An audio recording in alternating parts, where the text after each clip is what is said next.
की मईशत की जब भी आप लोग बात करें तो इसमें एक चीज आंसर देखें कि मुल्क की मईशत अभी तक ठप है। मईशत को अभी बहुत टाइम लगेगा। मैं तो अभी भी लोगों को पहले ही कह रहा था कि 2024 से पहले मैंने कहा 2025 तक भी नहीं होगा। मईशत की बात करें तो मौशी बेहतरी के लिए जनाब कोशिशें हर सतह पर जारी हैं। हुकूमत की जानिब से उड़ान पाकिस्तान के नाम से एक नया मौशी प्लान तैयार कर लिया गया है, जिसमें GDP की शरह को बढ़ाकर 9.8%, गुर्बत में 13% तक कमी, जबकि शरह ख्वानदगी 70% तक बढ़ाने का हदफ मुकर्रर किया गया है। हुकूमत के प्लान पर कब और कैसे अमल होगा, इसके असरात क्या होंगे और आवाम को इसका फ़ायदा कब होगा, ये तो खैर आने वाला वक्त ही बता सकता है। मगर पाकिस्तान स्टॉक एक्सचेंज हर नए दिन के साथ नया रिकॉर्ड बना रही है और अगले पिछले तमाम रिकॉर्ड्स तोड़ रही है। मार्केट में मुसलसल तेजी देखने में आ रही है और हर दिन नया रिकॉर्ड बन रहा है। स्टॉक मार्केट है क्या, इसमें कैसे कारोबार होता है और आम आदमी इसमें कैसे सरमायाकारी कर सकता है, तरीक़ेकार क्या है, सरमायाकारी का फ़ायदा कैसे होता है, कितनी महफूज है, और साथ ही साथ इसमें नुकसान का नफ़ा जो है वो कितना हो सकता है, नुकसान का कितना अंदेशा है। बिल्कुल, और तमाम चीज़ें जो है ना देखने वाली हैं और ये इतने सारे सवालात हैं उज़ैर, जिन पे आज तफसीलन हम बात करेंगे। और हमारे साथ स्पेशल गेस्ट मौजूद हैं, स्टॉक मार्केट एक्सचेंज के एक्सपर्ट हैं ज़फ़र मोतीवाला। बहुत शुक्रिया ज़फ़र साहब आपके वक्त का। मुझे सबसे पहले ये बताइएगा, देखने में आ रहा है कि स्टॉक मार्केट हर दिन के साथ नया रिकॉर्ड बना रही है। ये मार्केट में तेज़ी की वजह क्या समझते हैं आप? देखिए, मार्केट में तेजी की वजह ये है कि हम लोगों का जब से बैंक्रप्सी की खबरें पाकिस्तान में आई थी तो उस वक्त से हमारी मार्केटें बहुत ख़राब हो गई थी। पी मल्टीपल रेशो जो होता है प्राइस अर्निंग का, वो 3.5 पर चला गया था। अब जब खुदा खुदा करके टर्न अराउंड हुआ, हमारा IMF से डील हुआ, थोड़ी सी इकोनॉमी की भी अच्छी इंडिकेशंस आई, इन्फ्लेशन थोड़ा कंट्रोल्ड हुआ, इंटरेस्ट रेट घटे, तो और डॉलर रुपी की भी पैरिटी स्टेबल हुई, तो फिर मार्केट ने टर्न अराउंड लेना शुरू किया। अब उसके टर्न अराउंड में जो स्क्रिप्ट्स अभी जो बाइंग जिसकी बहुत तेजी से बढ़ रही है, वो एनर्जी का सेक्टर है और सीमेंट का सेक्टर है।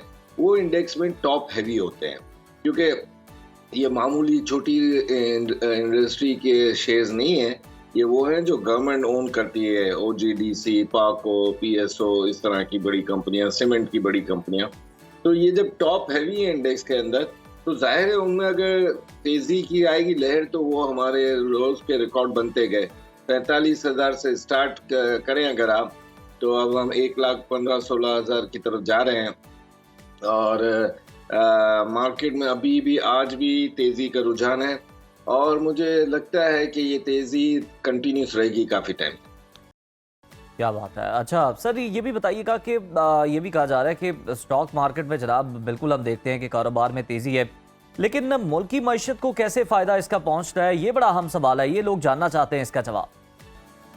देखिए, मुल्क की मईशत की जब भी आप लोग बात करें तो इसमें एक चीज आंसर देखें कि मुल्क की मईशत अभी तक ठप है और वो टर्न अराउंड हो रही है। यानी ये हम कहीं पर क्लेम नहीं कर रहे कि बहुत ज़्यादा हमारी इकोनॉमी अच्छी हो गई है, GDP बहुत अच्छा हो गया है, या हमारे ऊपर कर्जे कम हो गए हैं, या IPPs के मसले ख़त्म हो गए हैं, या एनर्जी सेक्टर के मसले ख़त्म हो गए हैं, गैस तो अब नापईद हो गई है।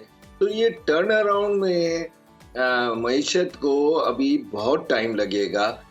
मैं तो अभी भी लोगों को पहले ही कह रहा था कि 2024 से पहले मैंने कहा 2025 तक भी नहीं होगा। अब स्लोली बट श्योरली ये टर्न अराउंड हो रही है। GDP की भी खबरें आ रही हैं कि हम 2.5-3% पर चले जाएंगे। डॉलर रुपी की पैरिटी भी अब स्टेबल है। आज मार्केट के अंदर जो बैंक का मॉनेटरी पॉलिसी की अनाउंसमेंट है, तो वो भी 200 बेसिस पॉइंट से 250 बेसिस पॉइंट कम होगी, जो एक बूस्ट देगी इकोनॉमी को और इंडस्ट्री को। अच्छा, मुझे ज़फ़र साहब ये बताइएगा, बहुत सारे लोगों को बिल्कुल भी नहीं पता कि स्टॉक मार्केट कैसे वर्क करती है, इसका प्रोसेस क्या है, प्रोसीजर क्या है। एक आम आदमी घर बैठ के स्टॉक मार्केट में सरमायाकारी कैसे कर सकता है और इसका तरीक़ेकार क्या है?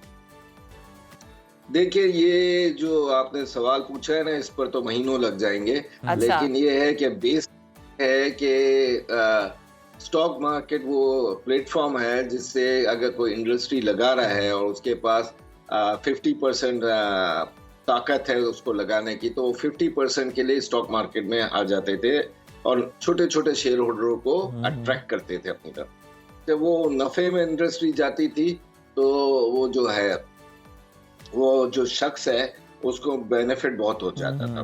फिर देखा देखी में कोई लोग कहते थे कि नहीं, इसका भाव तो और भी अच्छा होना चाहिए, इसका नफा ज्यादा है, तो वो शेयर के भाव बढ़ाते थे और उन लोगों से जो ओरिजिनल शेयर होल्डर होते थे उनसे खरीदने की कोशिश करते थे। इस तरह स्मॉल इन्वेस्टर मार्केट में एंट्री मारता था और इसी तरह गवर्नमेंट के जो शेयर्स हैं उसके अंदर भी शेयर होल्डरों ने एंट्री मारी और स्टॉक मार्केट के प्लेटफॉर्म पर वो ट्रांजैक्शंस आसानी से हो जाते थे। तो ये एक फॉर्मूला है। इसके बाद उसमें थोड़ा स्पेक्यूलेशन आंसर आता है, थोड़ा रिस्क का आंसर आता है, फिक्स इनकम नहीं होती है, डिविडेंड पे आउट होते हैं, बोनस शेयर आते हैं। तो ये एक लॉन्ग गोइंग प्रोसेस है, लेकिन आम आदमी को इसको समझने में जो फकदान है वो इसलिए है कि पाकिस्तान में तालीम ख़त्म हो गई है और तालीम ख़त्म हो गई है उसकी वजह से ये जो इस टाइप के बिजनेसेस हैं ये आम आदमी को समझने में बहुत मुश्किल हो जाती है। अच्छा जफर साहब, आपने रिस्क की बात की, ये बताइएगा कि कितने नुकसान का देश है और कितना मुनाफा बख्श है स्टॉक मार्केट में इन्वेस्ट करना, और साथ ही साथ ये भी बता दें कि जो लोग ये एक्सपेक्ट कर रहे होते हैं कि जनाब हम फौरी तौर पर मुनाफा कमा लेंगे, क्या ये मुमकिन है? देखिए, फौरी तौर पर जैसे अभी तो मार्केट चल रही है उसमें तो कमा सकते हैं। अच्छा। ये प्रोसेस होता है, रिस्क तो हर वक्त होता है इसके अंदर, क्योंकि हमारी मुल्क में माइक्रो लेवल पर कोई इंडस्ट्री अच्छा भी कर रही हो लेकिन मैक्रो लेवल पर कोई ना कोई तकलीफें आ जाती हैं। अड़ोस पड़ोस की दुश्मनियां हमारे मुल्क से, फिर हमारे खुद के पॉलिटिकल क्राइसिस, फिर ये जो बयानबाजी होती है, जो रिफ्ट होता है। अभी थोड़े दिन पहले आपके चैनल की तरह एक चैनल पर मैंने कहा कि आप ये पॉलिटिकल रिफ्ट खत्म करो तो इंडस्ट्री भी चलेगी, सब चलेगी। अब रिफ्ट खत्म हो गई तो एनर्जी का क्राइसिस, तो आईपीपी के जो है उनसे बातचीत चलेगी। अब यहाँ पर मैक्रो लेवल पर परेशानियां होती हैं जिसकी वजह से रिस्क बढ़ जाता है। बिल्कुल ठीक है, आपने बड़ा प्रिसाइजली हमें चीज़ों के बारे में आगाह किया, बहुत शुक्रिया आपका।